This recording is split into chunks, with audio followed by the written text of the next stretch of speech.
What is up, YouTube, and welcome to this Game of Thrones Season 7 video. And welcome. So, Game of Thrones is heating up this season. Lots of mysteries are slowly being unraveled.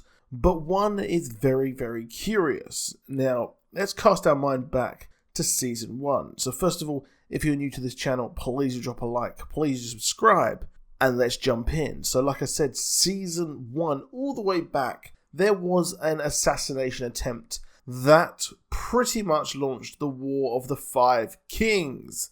So poor old Bran Stark was attempted to be killed by a Catspaw assassin. So while Bran Stark was in his coma, we have him there trying to be murdered. This was, of course, after he was pushed out of the tower, or I guess it was a tower thing, by Jaime Lannister. So it's not looking good there for that, and well, this assumption that the Lannisters were actually hired this assassin to kill Bran Stark led to this war. Now, of course, this dagger is really, really powerful. It's really expensive, and well, it is dragon glass, it is Valyrian steel, and of course it has rubies all over the hilt as well. So what happens here is that, well, it has been taken to King's Landing, and Peter Baelish claims that the dagger belonged to Tyrion Lannister. So Tyrion Lannister had this, or they assumed that Tyrion Lannister had this blade, and then Tyrion says that, well, it's not actually him, and well, he never had this blade, it's not his, and it was someone else. Now, of course, Peter Baelish takes this blade when he was betraying poor old Ned Stark here, and then, well, he takes it, and then it is in his possession. So, as we move forward, well, this blade was actually spotted when it was in the book that Samwell Tarly was actually reading about dragonglass, and I would presume Valyrian steel as well. Now, let's just remember that this blade incredibly important.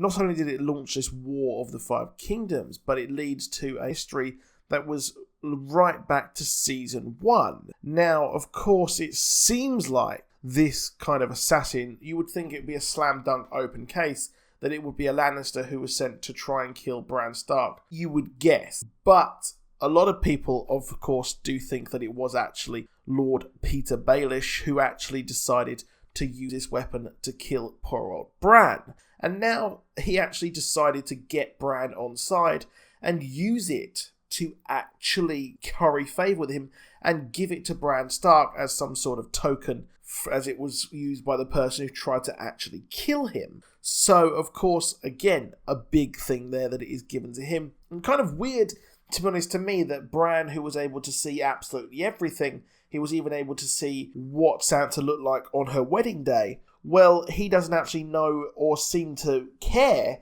who actually killed or tried to kill him. So whoever set this actual thing up, set this assassination up. So there is that as well.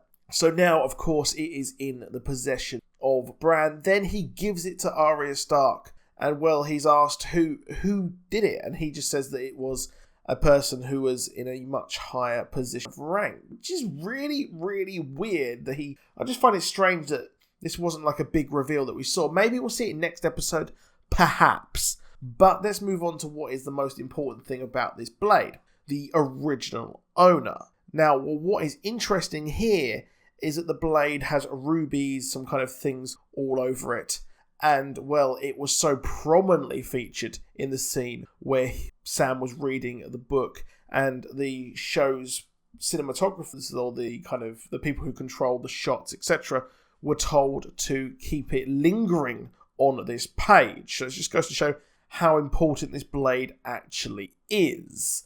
And, well, of course, the original owner isn't, of course, this assassin. It's the person who gave it to him, which we could possibly only assume to actually be Peter Baelish. And possibly, I expect that Peter Baelish will be sentenced to be executed by, of course, Sansa as well, when it is revealed that he was the one who did this or arranged this assassination. Now, let's take a look at who this could actually be, who owned the blade originally. Now, there is someone else who has most notably adorned their armor and their weapons with dragon glass and kind of little kind of trinkets all over it, and that is Rhaegar Targaryen. Now, Rhaegar Targaryen is the one who, of course, was involved with the Tower of Joy. He was the one why Robert Baratheon hated him.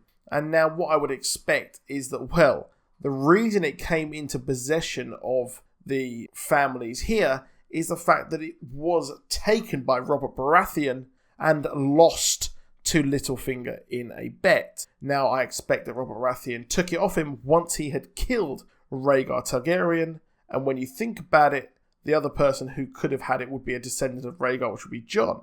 And now, the reason why I think that this weapon, it could have been any Valyrian steel, was featured in here, but I expect it might be the weapon to kill the Night's King. I would presume that it is going to be given to Jon Snow, and he will use it to kill, of course, the Night's King. Of course, we know that Valyrian steel will kill these evil creatures. Now, if this isn't correct, then I would expect that this is actually going to be used as a template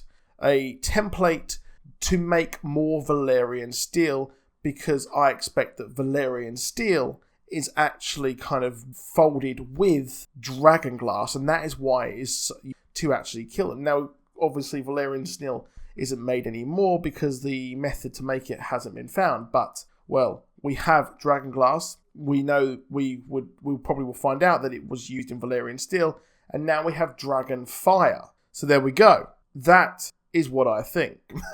So what do you think? Do you think it'll be used to kill the Night's King, or will it be a template to make the armory of all the armies who are going to take on these White Walkers? So that is it for this video. Please just drop a like. Please just subscribe. And I'll see you soon. Goodbye.